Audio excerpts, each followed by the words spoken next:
खबर है में खुश आमदेद। मेरे साथ हैं आरिफ हमीद भट्टी साहब, जनाब ताहिर मलिक साहब और मैं हूं सईद काजी। नाज़रीन, आज फिर सोच रहे थे 8 तारीख है, बहुत कुछ होना है, आर या पार।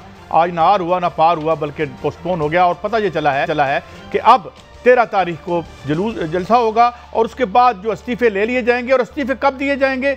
जब मूवमेंट बन जाएगी और फिर जब इस्लामाबाद या कराची या जहाँ भी पहुँचेंगे उसके बाद दिए जाएंगे। क्या मामला है, इस पर बात करेंगे। फिर इसमें ये PDM के इस्तीफ़ों पर क्या पीपल्स पार्टी भी जाएगी, कितने मिलेंगे? 162 अगर मेंबर्स हैं तो सब के सब दे देंगे। इसके साथ ही अदालत में एक अहम केस की आज फिर जो है वो हुई सुनवाई और उसमें मोहतरमा सरीना ईसा साहिबा ने अदालत में कुछ चीफ जस्टिस साहब के बारे में कहा और फिर माजरत भी करना पड़ी। ये क्या मामला था? और उधर देखते हैं कि तहरीक फैलती चली जा रही है और अब तो पार्टियां भी बीच में आ गई हैं इंडिया में कि कहीं ये हमारे हाथ से ही ना लोग निकल जाएं, क्योंकि उन्होंने पार्टियों के बगैर ही तहरीक वहाँ बना दी है। ये बहरहाल ये इस पर वक्त मिला तो बात करेंगे। बड़ी साहब, पहले तो हम आ जाते हैं अपने घर के इस किस्से में। फिर ना आर हुआ ना पार हुआ, एक तो ये, और अगर होना है तो पोस्टपोन हो गया। बिस्मिल्लाहिर्रहमानिर्रहीम। अगर तो आप सबसे पूछ लें, अगर आप मुनासिब समझे तो मरियम साहबा ने कहा था 8 तारीख को आर पार तबाह हो जाएगा, वो आ रहा है, वो आप अपनी खबर पूरी करें, मैं बीच में सुनवाता हूँ आप। अच्छा भाई साहब, उससे पहले एक गुफ्तगू सुनानी है। आप जैसे किसी आदमी ने अपने दोस्त को कहा, वो सुना यार इस दफा तू मरी नहीं जा रहा, मरी जा रहा है, मरी जा रहा है, मरी नहीं जा रहा यार। अच्छा, मरी नहीं जा रहा।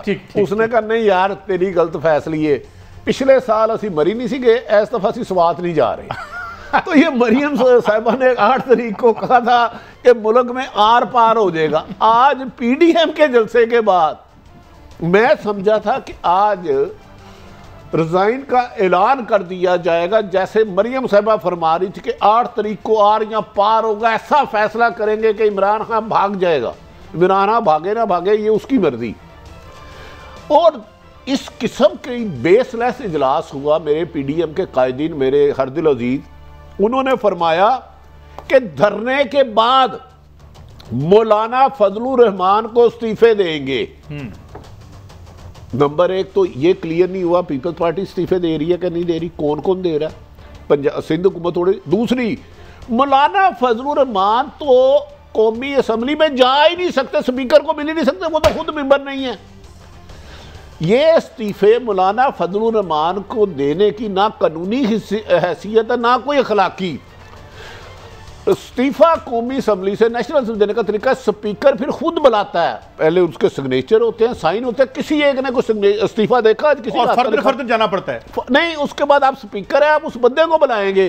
भाई तेरे पे दबाव तो नहीं, ये तूने रिजाइन खुद दिया, अपनी मर्जी से दिया, अपनी रजामंदी से दिया, ये मैं एक्सेप्ट करने लगा। आज तो कहते खोदा पहाड़ निकला चूहा, वो भी पूछल के बगैर, और दुम पकड़ के कोई और ले गया।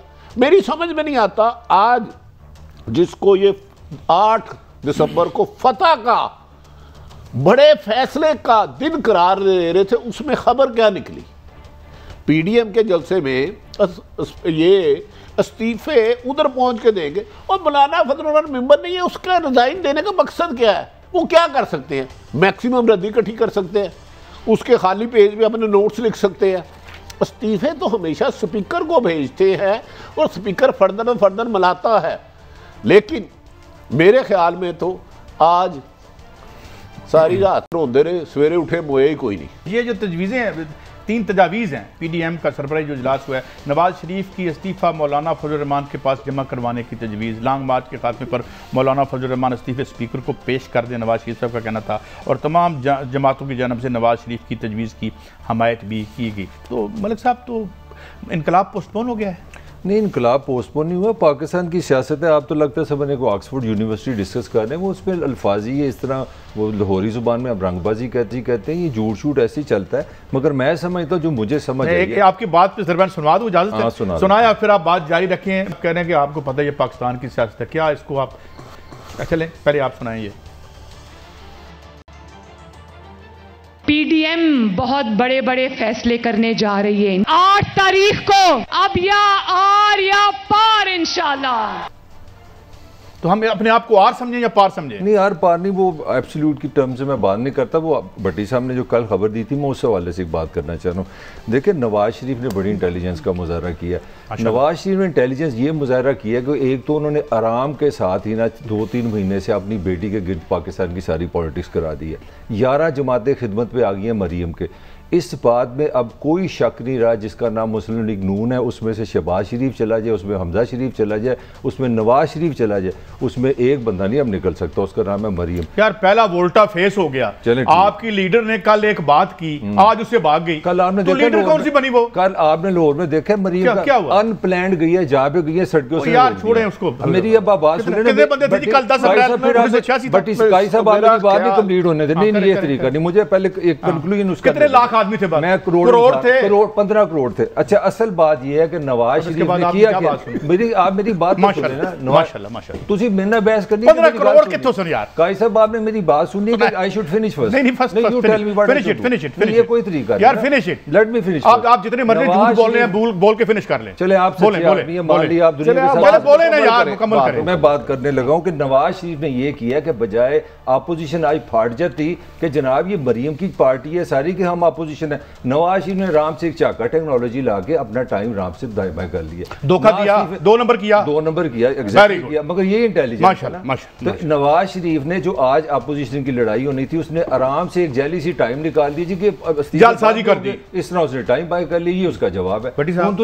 तारीफ कर लो। अब कहते हैं जालसाजी कर दी। अब मुझे इख्तिलाफ राय की तो इजाजत है। अरे क्यों नहीं? आज मरियम की सियासत थोड़ी सी दफन हुई। ये कहते हैं ना मरियम हीरो बन गई। मैं कहता हूँ आज वो बैग गिर ला के 100 की स्पीड से यू टर्न लिया।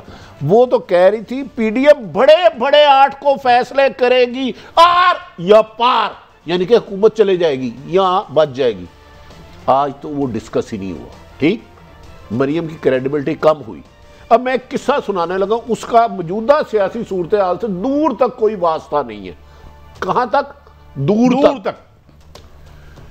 एक जंगल में एक ख्वाहिश होती है बंदर को। वो कहते हैं यार शेर हर दिन आता है, बाढ़ दाड़ करता है, लोगों के बच्चे खा जाता है, ये वो फलां टिम। जंगल में अमन तबाह हो गया, तो शेर से जान बचाए। वो कहते हैं जी बंदर को ना जंगल का बादशाह बना दे। हालात से कोई ताल्लुक नहीं, बंदर को शेर जंगल का बादशाह बना दे। सारी कबीना बैठती है, 10, 15, 11, 12 लोग बैठते हैं, वो बन जाता फैसला। कुछ दिनों बाद बंदर खूब खाता पीता मौजे करता है, हर आता जाता शेर भी, चीता भी, हाथी भी सलाम करता है, क्या हाल है बादशाह सलामत? वो कहते हैं जनाब गुलाम खादम। एक दिन बंदर बैठा होता है, सोच में गहरी गुम होता है। उसको 2-3 लोग तकरीर सिखा रहे होते हैं कि तूने ये तकरीर करनी है। अचानक एक हिरन आता है, सख्त परेशान, पसीने से शरबूर, कांपता है। कहता है जंगल के बादशाह, मेरे मासूम बच्चे को भेड़िया उठा के ले गया है, खुदा के लिए उसकी जिंदगी बचा दे।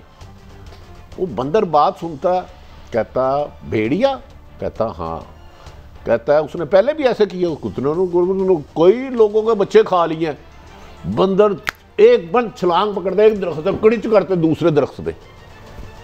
वो हिरन देखता है ये क्या कर रहा है, वो बड़ा तीसरे दरख्त पे, चौथे पे।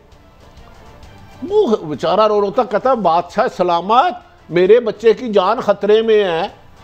बंदर को 15-20 जगह जंपे लगा के किसी दूसरे दरख्त के नीचे आता है। कहता गल सुन, मैं तेरे बच्चे नू तो नहीं बचा सकता, पर मेरी आनियां जानियां देख।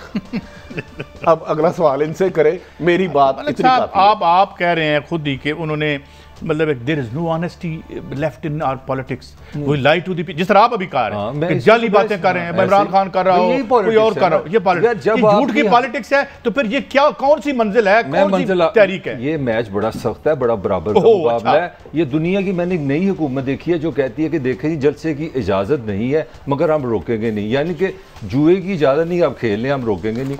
रिश्वत की आपको इजाजत है, इजाजत नहीं है मगर हम रोकेंगे नहीं। मुझे ये बताएं यहाँ पे हुकूमत क्या है, यहाँ पे अपोजिशन क्या है? हुकूमत बहुत सुस्त है, उसने कोई काम नहीं किया, लोगों को मायूस किया है। मुझे ये बताएं, मायूस किया है, मुझे ये बताएं कि जिन लोगों को आप, और माशाल्लाह बहुत रीजनेबल बात करते हैं, जिन लोगों को आप 2 नंबर और जालसाज कह रहे हैं, उनके पीछे लोग क्यों जाएंगे? भाई पूरा सिस्टम आप कह रहे हैं नहीं, आपने जो सिस्टम तो ये जालसाजों की मूवमेंट है। सुन रहे हैं वजीर आजम इमरान खान क्या कह रहे हैं?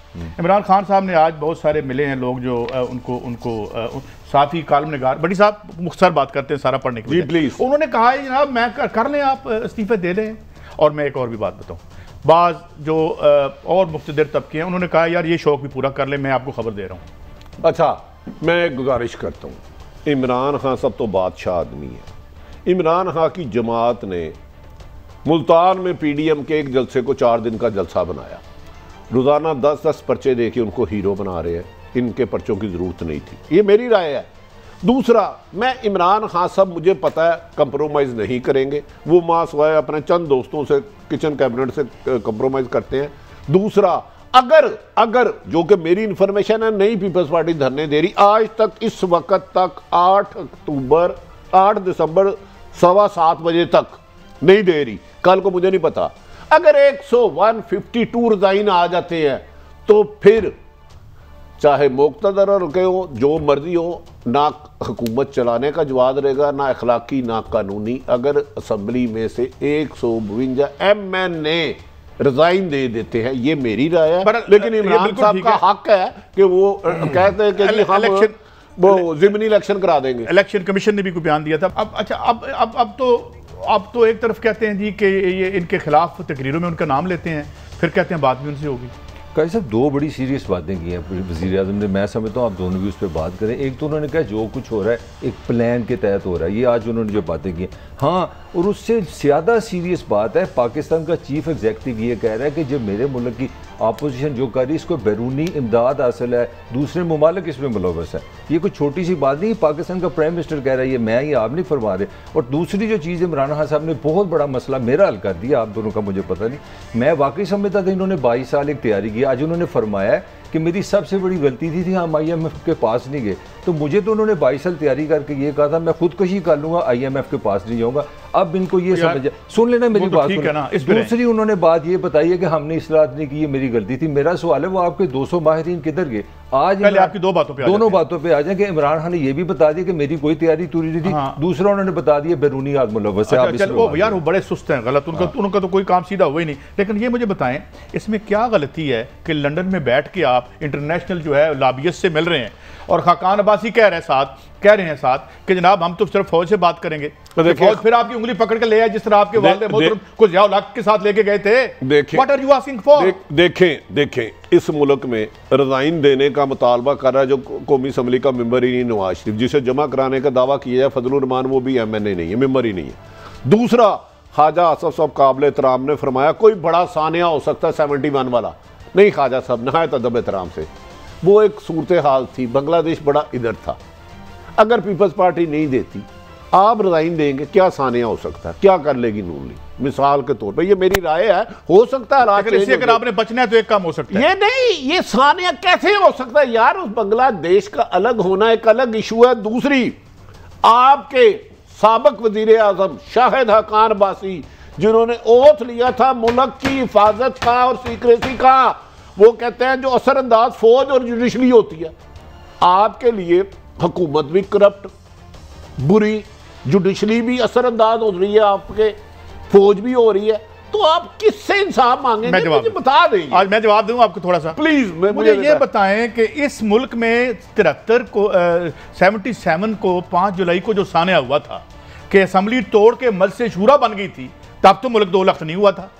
नहीं, मैं यही मुझे बताएं ना, मुझे बताएं बात किस बेस पे कह ली, क्या चले मान लिया। चले मैं बता दूं आपको इसका जवाब। आज मेरे प्यारे वजीर साहब ने फरमाया कि मेरे साथ मुझे फौज की हिमायत हासिल है, मेरे साथ है। इसका इतनी बड़ी सच्चाई को हम नहीं मान रहे। नहीं भट्टी साहब सही बात करें ना, मुझे मौका दे, आप जवाब देना इसका मुझे। मैं तो कह रहा हूँ फौज को हर हुकूमत के साथ होना चाहिए, लेकिन आईनी हदूद में मैंने आज तक नहीं कहा कि किसी अदारे को किसी एक जमात को फैज देना चाहिए। ये मेरी हिस्ट्री निकाल ले, मैं कहता हूँ अदारों को न्यूट्रल होना चाहिए।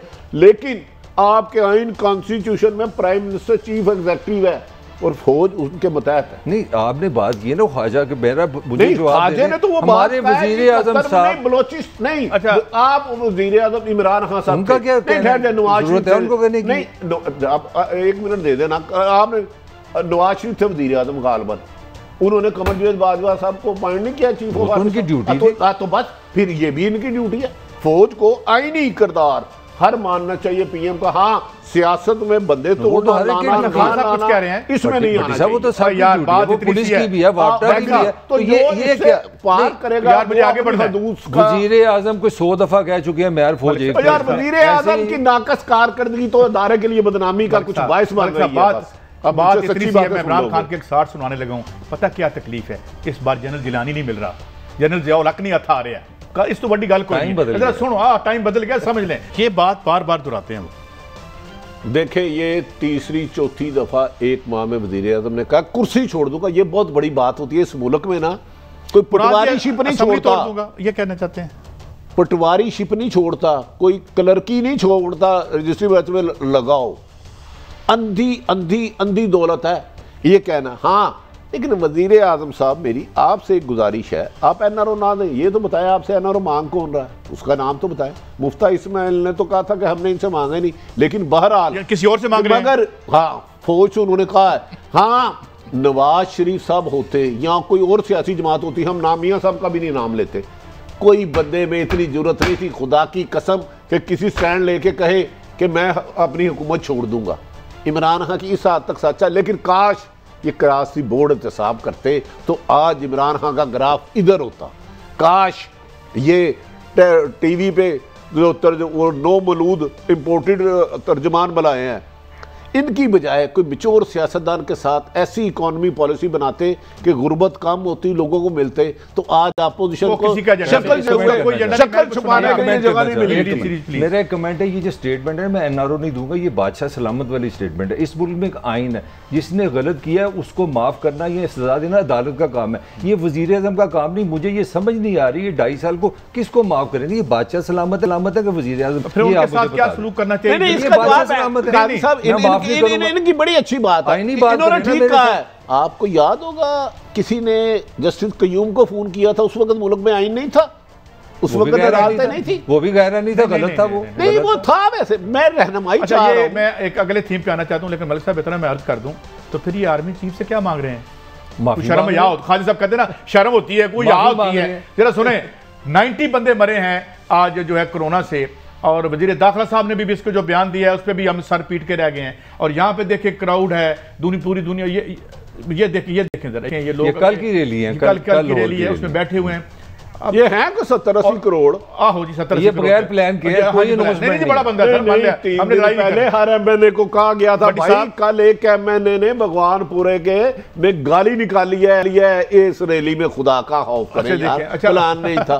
चलें, वो तो गाली होती है, ये वजीर गाली तो गाली होती है। इनका जो बयान है वो क्या, उसको भी हम किस तरह देखें? अरशद शरीफ साहब ने मुझे कहा था, मेरे यार ने, कि एमएनए का नाम नहीं लिया। मैं क्या, मैं वेट नहीं देता, क्योंकि गाली हमारी माएं बहनें बच्चे सुन रहे होते हैं, टीवी पे देख रहे थे, हम सख्त लफ्ज कहते हैं। तस्वीर ये तो एक इशू मॉरल है। हुकूमत तो कोई नहीं ना हुई, ये हुकूमत तो अपोजिशन की है। मेरा कहने का मतलब अपोजिशन मान लेता है, मगर आईनी तौर पे किसकी जिम्मेदारी है कि एक सिटीजन को तफवज़ दे? ये मुझे आप इसका जवाब दे दे। वजीर दाखिला ने मुझे बचाना है कि अपोजिशन को बचाना है? ये तो बड़ी अजीब सी स्टेटमेंट है। तो इनकी कोई रिस्पॉन्सिबिलिटी नहीं है अपोजिशन। मैं कहता हूँ 100% है, मगर जिम्मेदारी वो मना कर रहे हैं, कानून कहते हैं लॉ एंड ऑर्डर सिचुएशन ना बने, खून खराबा ना हो, लड़ाई ना हो, तो क्या करें? आप चाहते हैं कि यहाँ पे फौज बुला के आर्टिकल 20 कौन सी है उसके तहत गोलियां मरवा दें? आपकी जिम्मेदारी है, हम इस तरह करें, क्या करें? लाठीचार्ज करें, जो भी होता है करें। नहीं, फिर आप कहते थे कि मुल्तान में पकड़ क्यों हो रही है? भट्टी साहब देखें, मेरे मुल्क का आइन कहता है कि किसी शहरी की सेहत जो है उसका तहफ़्फ़ुज़, आप ये चाहते हैं फिर हुकूमत क्रैकडाउन करे? मैं तो करे, सेहत के लिए करे, सेहत के लिए करे, सियासत के लिए एग्रीड, कोरोना के फैलाव के रोकने के लिए। भट्टी साहब एक बात उनकी ठीक है, वो बिल्कुल ठीक कहते हैं। जिस तरह इन्होंने मॉडल टाउन में गोलियां मारी थी ना वाम को, देखे ना माशाल्लाह कितने बड़े लोग हैं, कत्ल करें, मारे लोगों को, ये चाहते हैं। कादी साहब बहुत खूबसूरत बात की, लेकिन मेरे वजीर आजम इमरान खान साहब ने का धरना कामयाबी होने में ताहरुल कादरी का 90% हिस्सा था, वो ज्यादा हो रहा है। उन्होंने 50 दफा कहा था मैं तुमसे इंसाफ करूंगा, सारे मर्डरों के कातलों को पकड़ूंगा। आज भी मनपसंद पोस्टरों पे लगे हुए हैं उनके जिम्मेदार, जो ताहिरुल कादरी और महनाजुल कुरान के नामजद मुल्ज़मान हैं, और 350 पेशियां जो जिनके कत्ल हुए हैं, जिनके मारे गए हैं, वो अदालतों में भुगत चुके हैं। ये है इस मुल्क। और हम मुबैना कातलों के जरिए जमहूरियत के सफर पे चल रहे हैं। सफर पे आगे चलते हैं जरा। देखिए मरियम साहिबा खुद जो है अल्लाह ताला उनको अपने मान में, आमीन और वो भी तो वल्नरेबल है, ये यानी he can she also contract, मगर जिम्मेदारी हुकूमत की है, इस पे आप बहस नहीं कर रहे। वो मॉडल टोन की भी इमरान खान की, वो तो कजन साहब दिलाए ना आप। जरा सुना, कजन साहब तो कनाडा चले गए। ये देखिए मरियम खड़ी हैं, ये देखें, ये जो ये एक स्टिक, एक उनको स्टिक भी जो है, ये हिट कल हम देख रहे थे कि उनको, यानी ज़ाहिर है she is exposing herself too. बिल्कुल दुरुस्त कह रहे हैं, मगर मेरा वही आपसे पॉइंट है भाई, ये हुकूमत की जिम्मेदारी, हुकूमत माफी उनकी करिए, तमाशे नहीं बनते। माफी मिली नहीं। काजी साहब गुजारिश है, एक तो मैं सख्त मज़म्मत करता हूँ मरियम नवाज लीडर नहीं, लेकिन मरियम साहब को भी सोचना चाहिए, दहशतगर्दी है, कोरोना है, थोड़ी सी एहतियात करनी चाहिए एसओपी पे अपनी ज़िंदगी के लिए। खुदा ना खास्ता उनको अल्लाह लंबी ज़िंदगी दे, मैं तो किसी का बुरा सोच ही नहीं सकता। मतलब ये चोरों का फैसला कि वो चोरी ना छड़े, हुकूमत का कोई काम नहीं। डाकू फैसला करते, इधर मरियम के इर्द गिर्द पुलिस खड़े कर, भैया उसको रोके, हर सूरत तारे लगाए, बंद करें जलसा। यार एक और ब्रेक है, ये नून लीग को नहीं कह रहे कि पीडीएम भाई जब तक कोरोना फिलहाल रुक भट्टी साहब आप देखें, आपका मेरी एक छोटी सी गुजारिश, आपके एक्सपीरियंस का बोल सकता हूँ, आपके पास मुझे पता है अदालत का हुक्म है, आपकी अदालत कह रही है, आपका आइन कह रहा है, आपकी 100% है, तमाशे लगा रहे हैं, लेकिन यार एक ब्रेक है, ब्रेक के बाद हम देंगे तो हम देखेंगे कि फिर कौन कौन से इदारों की लूट सेल लग रही है। हम जब अपोजिशन में होते हैं हमें आइन याद आ जाता है, जब हुकूमत में होते हैं तो आइन सबसे पहले खुद तोड़ते हैं, जिस तरीके से माजी में इन्होंने तोड़ा, जिस तरह से अब तोड़ने की बात हो रही है। एक ब्रेक के बाद वेलकम बैक। अच्छा भट्टी साहब, कुछ खबरें ऐसी भी आ रही हैं जो मुक्तदर तबकों के जो करीब या अनकरीब जो लोग होते हैं वो बता रहे हैं कि जनाब जो चहमगोइयाँ हो रही हैं पार्टी के अंदर, सूबे की सतह पर जो MPs हैं, MNAs हैं, वो कह रहे हैं यार ये खुद तो कभी इलेक्ट हुई नहीं है मैडम, तो मतलब हम इस्तीफे दे दें तो काउंसलर भी नहीं वो कभी खड़ी बनी, तो हमें हम किधर जाएंगे अगर दोबारा इलेक्ट ना हुए तो? देखिए इन्वेस्टमेंटें करके आए हैं लोग यार। मेरी तो मुक्तदर हल्कों में शनासाई है ही नहीं, मैं तो गुमनाम आदमी हूँ, लेकिन मैं यकीन से कहता हूँ जिन मुस्लिम लीग नून के मेरे से बात हुई है वो कहते हैं मरियम डेस्परेट साहबा हो चुकी हैं मोहतरमा, बात सुनने से ज़्यादा नहीं है, थोड़ी सी बात पे सीखा हो जाती हैं। इन्होंने आज तक काउंसलर का इलेक्शन नहीं लड़ा। एक इलेक्शन हमें लड़ने के लिए 2-4 करोड़ रुपया पार्टी फंड देना पड़ता है, इलेक्शन पे 5 करोड़ अलग पड़ता है, हम किस पे दें? लेकिन हम पर पार्टी का बहुत ज़्यादा दबाव है। वो ये कहती हैं कि मरियम साहबा ने और नवाज शरीफ ने कहा कि मैं उसको आइंदा कभी टिकट नहीं दूंगा और पार्टी से बेदखल कर दूंगा और ऐलान भी करूंगा कि घिराव करे। लेकिन नून लीग का एक बड़ा विंग जिनसे मैं जानता हूँ काबिल एहतराम है, वो पार्टी डिसिप्लिन में है, लेकिन वो कह रहे हैं रिज़ाइन नहीं देना चाहिए, नहीं देना चाहिए। इस बैच के तंग आ चुके हैं। और कुछ लोगों ने जब शहबाज शरीफ साहब पैरोल पर आए थे अपनी वालदा की वफात पर, मोहतरम शहबाज और हमजा शहबाज को भी मिलकर कहा खुदा के वास्ते इसको रोको। मेरी आज भी इतला है कि शहबाज शरीफ साहब, मैं यकीन से दावे से कह रहा हूँ 100% कि वो चाहते हैं कि आखिरी स्टेप ना लिया जाए, इस्तीफों की तरफ ना जाए, मरियम को रोक रहे हैं। लेकिन ताहम चंद ऐसे लोग जो ऑलरेडी नैब की या करप्शन की गिरफ्त में आ चुके हैं, अरबों खरबों में बना चुके हैं, शायद वो एक दो ड्रामे कर एक दो इस्तीफे तो आए ना, अफजल खोकर साहब का भी आया। ये स्पीकर के पास चले गया। नहीं, ये इमरान खान, ये नवाज शरीफ साहब के इस इस्तीफे की कानूनी हैसियत क्या है? जब तक वहाँ खोकर कौन है? अफजल खोकर साहब और सैफुल मलूक खोकर साहब। ये कौन है? एक MNA एक MP हैं, इनकी कुछ जमीन भी मुबैना तौर पर इनसे बाजियाब हुई है। ये अच्छा भट्टी साहब, एंटी करप्शन जमीन बाजियाब कराई है। जी वो कितने की जमीन होगी? अरबों में की बताई जा रही है। ये व्हाइट हाउस अमेरिका का नहीं, ये खोकर पैलेस है। नहीं, ये व्हाइट हाउस है यार। पाकिस्तान में गरीब आदमी 90% हम भी व्हाइट हाउस बना सकते हैं, हमें आप कम समझते हैं, लेकिन मैं एक और बात करना चाहता हूं। साढ़े को बांधा ही नहीं पे चार वो साढ़े सिफारिश इमरान खान ने कहा है कि 40 MNA इनके ऐसे हैं जो कब्जा ग्रुप हैं और उनके कवायफ और चीजें इकट्ठी कर चुके हैं। ये बकौल इमरान खान के। लेकिन मैं इसमें इजाफा करूं, इसमें PTI के भी हैं और पुलिस अफसर भी शामिल हैं। वो डाले तो 40 जमा कितने बनते हैं? काफी बनते हैं। तो इमरान साहब को चाहिए करप्शन का खात्मा जरूर करें, हम इसको सेकंड करते हैं। कब्जा माफिया का भी, लेकिन क्रॉस दी बोर्ड इसमें आपका इमरान खान साहब वकार ऊपर होगा, बस ये मेरी राय। मलिक साहब ये तो कॉमन नॉलेज है कि यहाँ पे जब भी आप पावर में अच्छा कब्जा ग्रुप की एक बात आखिरी, सॉरी जी जी, कब्जा ग्रुप का पिछले एक अरसा दराज से ये है कि आपकी करोड़ रुपए की जगह कोई छोटा सा इनका ही पटवारी ऑब्जेक्शन लगा देगा। कुछ कब्जा ग्रुपों के घर में रात को हाजिर सरवर रिटायर्ड पटवारी होते हैं, उन्होंने पूरे लाहौर का नक्शा होता है और वो करोड़ रुपए की जगह आपसे 20 लाख रुपए लेंगे और ये कमाई जितनी लाहौर में इस वक्त अरूज पर है, हाय हाय हाय खाई। अच्छा मलिक साहब ये जो बात कर रहे हैं पीटीआई, इससे अब होकर बात करते हैं, पीटीआई में हो, पीटी में हो, मुस्लिम लीग नून में हो, कहीं भी हो, ये तो कॉमन नॉलेज है कि 10-10, 15-15 करोड़ का इलेक्शन आपने करना है। कारोबार है कोई नहीं है, माल जो है आपका सारा हाउसिंग सोसाइटियों से निकलता है। जिस तरह ये कह रहे हैं 20 लाख की खरीदो, करोड़ की कर लो, या किसी बंदे को डराओ और दे लो, ये सारे ब्लैक मनी वाले तीनों में फैले हुए हैं। कौन सी तरीक चलानी है इन्होंने? खाई साहब ऐसे इसमें थोड़ा सा एक एडिशन भी मैं करना, ये वो मेरा भाई है, वो मेरा बेटा है जो दुबई, जो सऊदी अरब, जो अमेरिका में टैक्सी चला रहा है। हमने ये किया, अपना मदद दे दिया दूसरे मुल्कों को कि तुम मेहनत करो, तुम्हारे घर वाले प्लाट खरीदेंगे, फिर हम उसके पैसे चूसेंगे। ये सारा जितना भी पैसा है ना पाकिस्तानी, उन बेचारों का चुनो जो उनके, ये भी बड़ा जरूरी है बताना, उनके साथ हम कितना जुल्म करते हैं। उन्होंने भट्टी साहब अपनी जवानी, अपनी जिंदगी लगाई है मेरे लिए, आपके लिए, किसी बहन और हजारों वाकयात ऐसे किसी बहन को डॉक्टर बना रहे हैं, ये सारे लूट रहे हैं करते हैं कि नहीं। कब्जा ग्रुप इस वक्त जितना रूज पे है हमेशा ही रहा है। मैं आपकी इजाजत से थोड़ी, आप मेरे चीफ भी है, मैं आप बेशुमार लोगों को जानते हो, मैं नाम भी ले दूंगा उनके, मैंने पलवाना शुलवाना नहीं कोई परवाह नहीं। मैं इनके जो गैंग रहे हैं ना, पीला पलवान, वो जो दूसरे सारों के नाम ले सकता हूँ, एक हिस्ट्री है पर्चों के साथ, खुदा ना खास्ता पर्सनल नहीं है कि नहीं कब्जा ग्रुप। मैं आपको अभी इस प्रोग्राम का वाकया अच्छा हो गया, आप क्योंकि मेरे बॉस भी हैं, दोस्त भी हैं, हमारे इमरान मीर साहब हमारे जो बहुत सीनियर जर्नलिस्ट हैं, उनका 10 मिनट पहले मुझे फ़ोन आया प्रोग्राम से पहले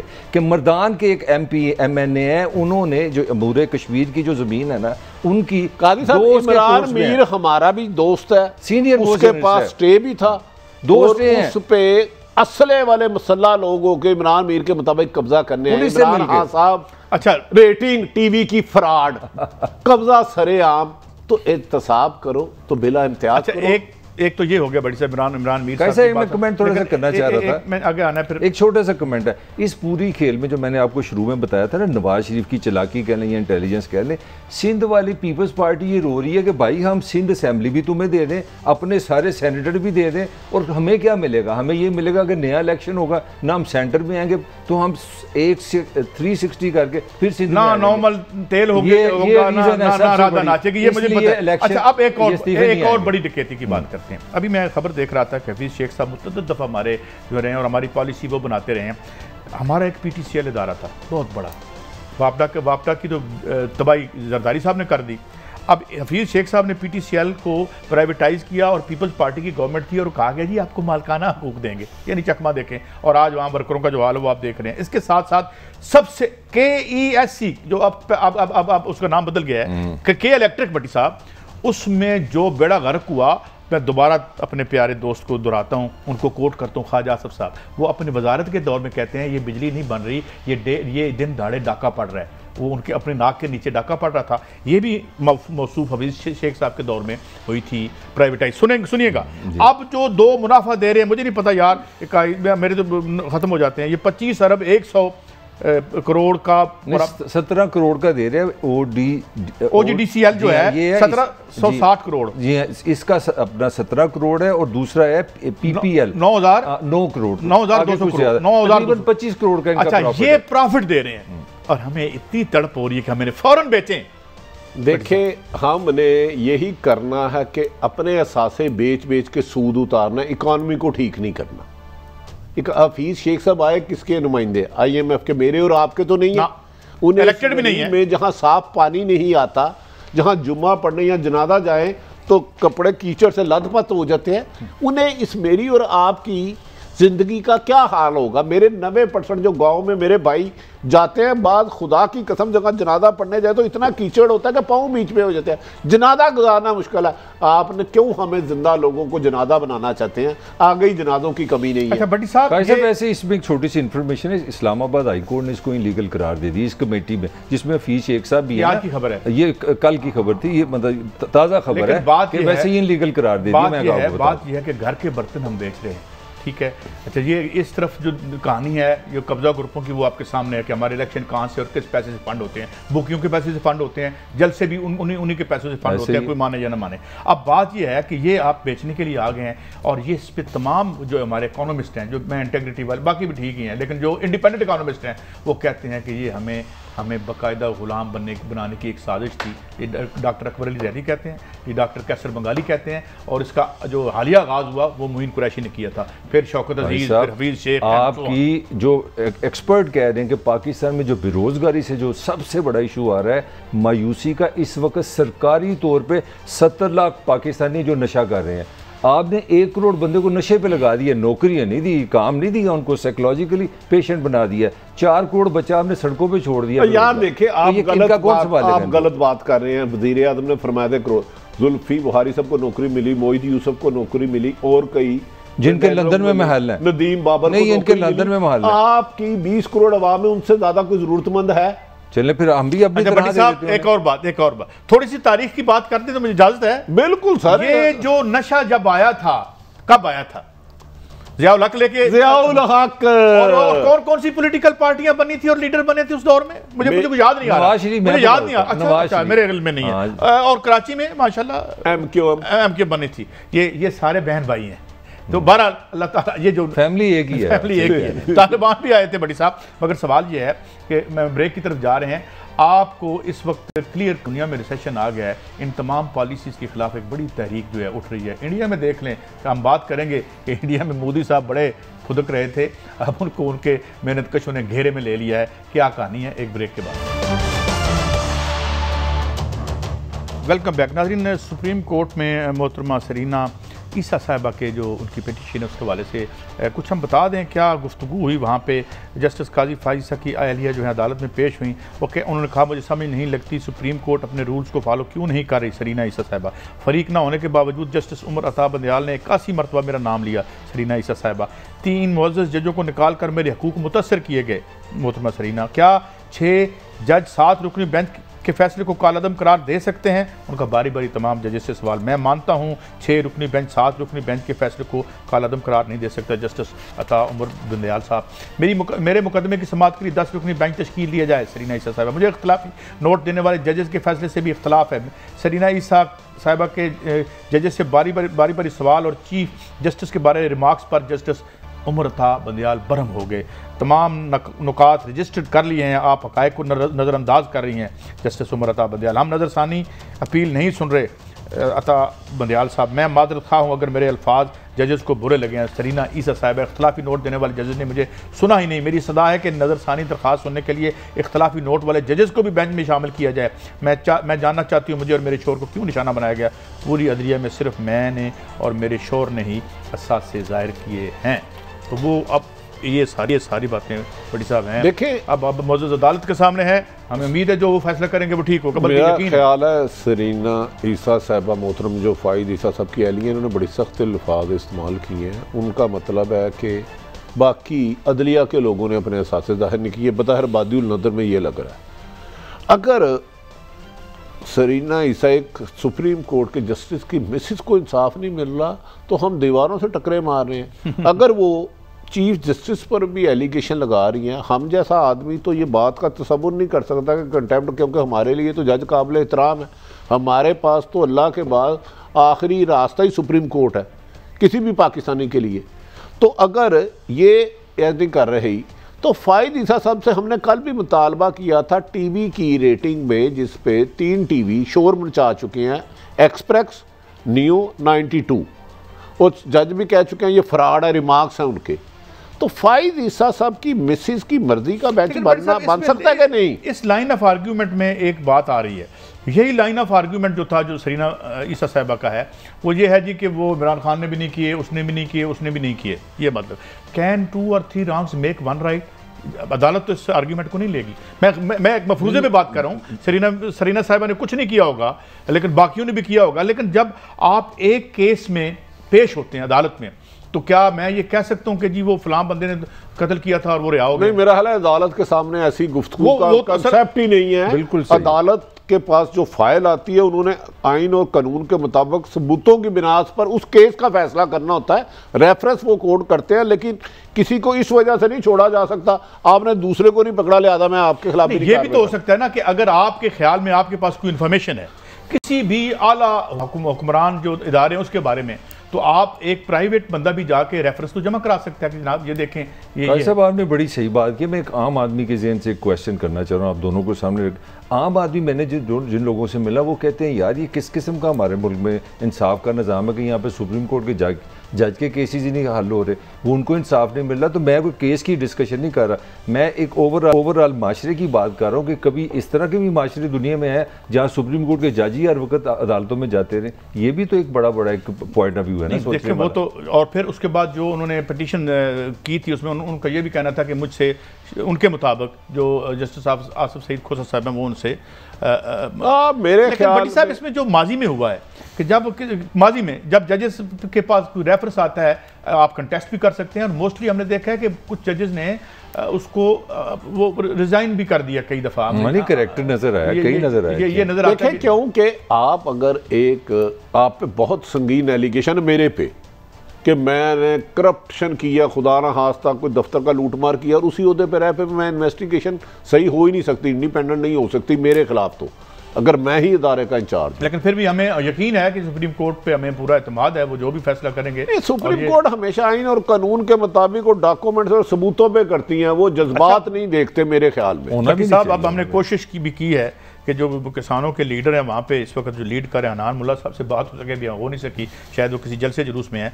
किसानों ने तो भट्टी साहब आप कह रहे थे कि नॉर्थ इंडिया में ये बढ़ गई है, ये ज्यादा तो बढ़ गया है और उन्होंने घेरा डाल दिया पे।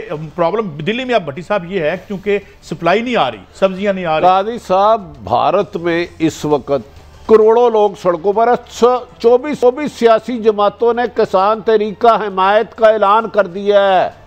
कनाडा के वजीर आज़म ने हिमायत का ऐलान कर दिया है।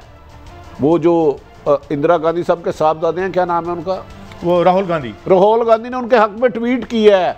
और बड़ी बड़ी जमातों ने कहा कि ये मोदी भारत को तोड़ेगा। इस वक्त करोड़ों लोग पहिया जाम किए हुए हैं, भारत इस वक्त अमलन जाम है, अपना आर्मी चीफ सऊदी अरब में भेज रहा है सौदेबाजी करने के लिए, और करोड़ों लोग सड़कों पर है। और इसको कहते हैं अवामी तहरीक, ये है अपने हकूक के लिए, ये किसी एनआरओ के लिए नहीं, प्रॉपर्टी बचाने के लिए। वजीर खारजा ने क्या कहा आपके? उसने कहा ये हमारे वजीर खारजा ने कहा अंदरूनी मामला है, क्या गुलामों गुलाम ही रहो और यही कहीं यहाँ के गुलाम ना उठ खड़े हो। अच्छा, आखिरी दुनिया की सबसे बड़ी एहतजाज ये है दुनिया का भारत में जो इस वक्त नरेंद्र मोदी की कातलाना पॉलिसियों के खिलाफ हो रहा है, और भारत के किसान मजदूर आम आदमी उसमें शामिल है। अच्छा भट्टी साहब ये नहीं कहते कि वोट को इज्जत दो, कहते हो रोटी दो। नहीं, एक बड़ा कल भट्टी साहब कल बड़ा वो वायरल भी बड़ा हुआ है, बड़ा जो हमारे यहाँ जो ख्याल था ना कि पाकिस्तान में कि जी वहाँ बड़ा मुसलमानों के साथ ये होता है वो होता है, मगर कल एक सिख कम्युनिटी ने एक बहुत अच्छा जेस्चर दिया। मुसलमानों ने इस धरने में ना उन्होंने नमाज पढ़ी है, जब मुसलमानों ने नमाज पढ़ी तो उसके इर्द गिर्द सारे सिख उन्होंने हिसार में बस हमारे पास 30 सेकंड है। ये एक बड़ी खूबसूरत मूवमेंट उठने लगी है। मैं 30 सेकंड मैं ये सिर्फ अर्ज कर दूं कि वहाँ पे उन तमाम पॉलिसियों जो वो यहाँ 80 में आई, हफीज ने यहाँ लेके आए, वहाँ पे उनका वो प्राइम मिनिस्टर जो बाद में बना, क्या नाम था वो सिख, वो लेके आया, उसके खिलाफ लोग सरतपा एहतजाज है। हमें सबक सीख लेना चाहिए हमारे हुक्मरानों को। इजाज़त, कल फिर मिलेंगे, अल्लाह हाफिज़।